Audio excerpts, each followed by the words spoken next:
Banyak dari kita yang mungkin berpikir kalau alien itu hanyalah sebatas cerita fiksi rekaan dunia barat. Tapi tunggu dulu.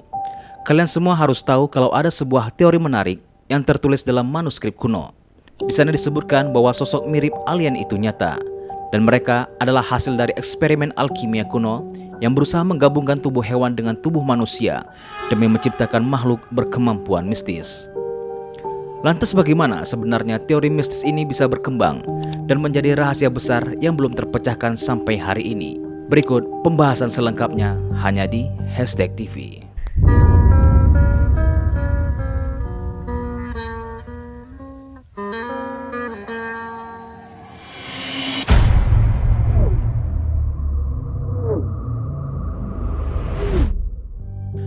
Akar dari konsep penciptaan makhluk buatan ini bisa kita lacak kembali ke abad pertengahan. Salah satunya terdapat dalam sebuah buku legendaris berjudul Liber Vaccae atau dikenal sebagai buku sapi. Liber Vaccae adalah sebuah naskah sihir alam dan alkimia abad pertengahan yang berasal dari terjemahan bahasa Latin atas teks berbahasa Arab dari abad ke-9 berjudul Kitab Al-Nawamis atau buku hukum. Teks kuno ini secara historis sering dinisbahkan kepada filsuf Yunani legendaris yaitu Plato. Dalam buku ini berisi instruksi yang sangat rinci tentang bagaimana cara menggunakan bagian-bagian tubuh hewan, terutama sapi yang sudah disembelih, untuk menciptakan hewan hibrida atau bahkan makhluk yang menyerupai manusia, yang dalam tradisi alkimia kerap disebut sebagai homunculus.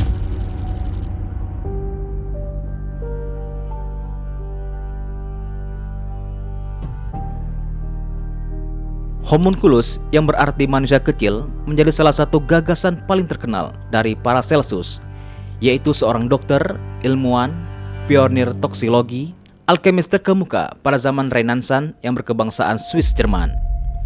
Melalui karyanya yang sangat fenomenal yang berjudul De Natura Rerum, Paracelsus mengklaim secara terbuka bahwa kehidupan manusia sebenarnya dapat diciptakan secara biologis alkimiawi di laboratorium, tanpa melalui proses reproduksi alami atau melibatkan rahim wanita. Dalam pandangannya, sperma pria membawa benih kehidupan yang sudah lengkap.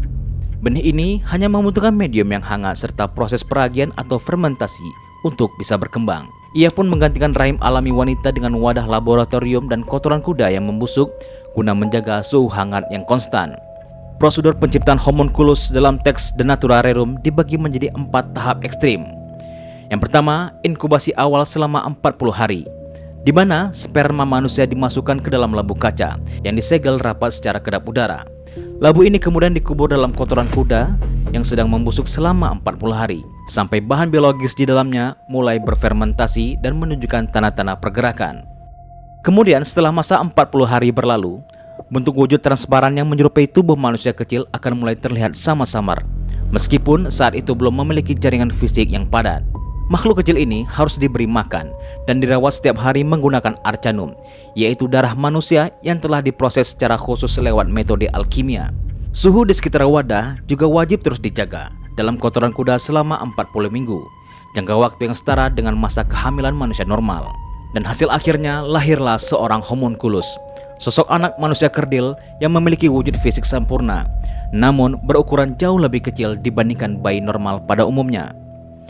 Menurut tradisi hermik dan alkimia mistis, makhluk ini diyakini membawa kecerdasan luar biasa serta menyimpan rahasia-rahasia gaib alam semesta. Tak hanya itu, eksperimen-eksperimen ekstrim dalam Liber Vaccae ternyata memiliki kemiripan erat dengan kitab-kitab sihir alami legendaris lainnya dari peradaban Timur Tengah dan Eropa peradaban pertengahan, seperti Gayat Al-Hakim atau Pacatrik karya Maslamah Al-Qurtubi. Ini adalah kitab grimoire astrologi dan sihir berbintang yang sangat tersohor pada zaman itu. Kemudian ada juga kitab Al-Sumum, yaitu buku tentang racun, karya Ibnu Wasiyah. Secara teoritis, eksperimen dalam kitab Al-Nawamis ini tidak muncul begitu saja dari imajinasi liar. Isinya berakar kuat pada teori abad pertengahan mengenai generasi spontan dan proses pembentukan makhluk hidup secara buatan. Ternyata, kisah ini tidak berhenti di situ saja. Teori alkimia kuno ini juga memiliki hubungan yang sangat erat dengan kemunculan alien dan fenomena UFO yang belakangan ini kerap menjadi perbincangan yang hangat. Ada sebuah fenomena aneh dan mengerikan yang diduga kuat memiliki keterkaitan erat dengan konsep kemunculan homunculus. Fenomena ini dikenal dengan istilah cattle mutilation. Ini merupakan salah satu misteri paling terkenal yang menghubungkan dunia ufologi dengan konsep homunculus. Sejak dekade 1960-an hingga 1970-an, ribuan peternakan di wilayah New Mexico, Colorado, dan wilayah sekitar Roswell, Amerika Serikat melaporkan penemuan bangkai-bangkai sapi milik mereka dalam kondisi yang sangat aneh dan tidak wajar. Sayatan presisi, organ-organ tubuh tertentu seperti mata, lidah, rahang, alat kelamin, dan kelenjar susu diangkat dengan potongan yang sangat rapi dan presisi, seolah-olah dipotong menggunakan alat bedah yang sangat canggih atau teknologi sinar laser. Seluruh darah dalam tubuh sapi tersebut habis mengering tanpa menyisakan ceceran darah sedikit pun di tanah sekitar lokasi bangkai ditemukan. Di sana sama sekali tidak ditemukan adanya jejak kaki manusia, jejak ban kendaraan maupun jejak hewan predator pemangsa di sekitar lokasi kejadian. Dan yang anehnya, binatang pemakan bangkai alami seperti serigala kerap kali menunjukkan ketakutan dan menolak keras untuk mendekati bangkai-bangkai sapi tersebut. Lantas, bagaimana bisa fenomena sapi mati tragis ini terhubung langsung dengan insiden Roswell pada tahun 1947 dan konsep kemunculan homunculus? Beberapa teori ufologi konspirasi menyebutkan bahwa sosok alien grey, alien berkulit abu-abu bermata hitam besar yang sering dikaitkan dengan klaim kecelakaan UFO di Roswell, sebenarnya bukanlah makhluk hidup alami yang berasal dari luar planet. Mereka diduga adalah homunculus teknologi, yakni makhluk buatan atau klon sintetis yang diciptakan tanpa sistem pencernaan normal.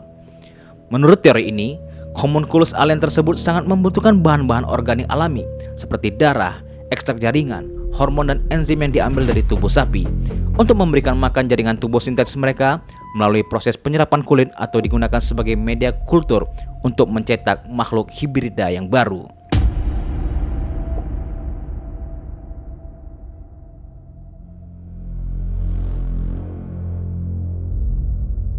Kisah ini semakin janggal jika kita melihat peristiwa pada tahun 1946, tepat setahun sebelum peristiwa jatuhnya UFO di Roswell pada tahun 1947. Saat itu, ilmuwan roket terkemuka sekaligus pendiri Jet Propulsion Laboratory, Jack Parsons, bersama pendiri Scientology, L. Ron Hubbard, melakukan serangkaian ritual okultisme ekstrim bernama Babylon Walking di area gurun California. Tujuan utama dari ritual ini adalah untuk menciptakan sosok moncel, sebentuk homunculus atau entitas spiritual tingkat tinggi yang dilahirkan langsung ke dalam wujud fisik manusia. Para peneliti ufologi berspekulasi bahwa ritual penciptaan homunculus ini secara tidak sengaja telah membuka celah atau dimensi rahasia di alam semesta, yang kemudian memicu gelombang fenomena kemunculan UFO Roswell pada tahun 1947, sekaligus mengawali maraknya fenomena mutilasi ternak gaib di wilayah New Mexico.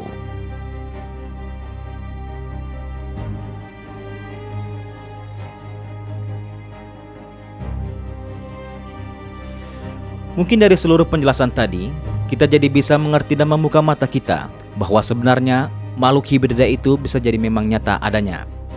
Mereka bisa jadi bukanlah makhluk asing yang datang dari planet lain di luar angkasa, melainkan makhluk ciptaan dari dunia ini sendiri yang dipaksa hidup dengan cara-cara rahasia di luar nalar manusia biasa. Ini semua merupakan potret panjang dari upaya manusia dalam menciptakan kehidupan baru secara mandiri, sekaligus menjadi peringatan akan konsekuensi etis akibat melampaui batas-batas hukum alam yang telah ditentukan.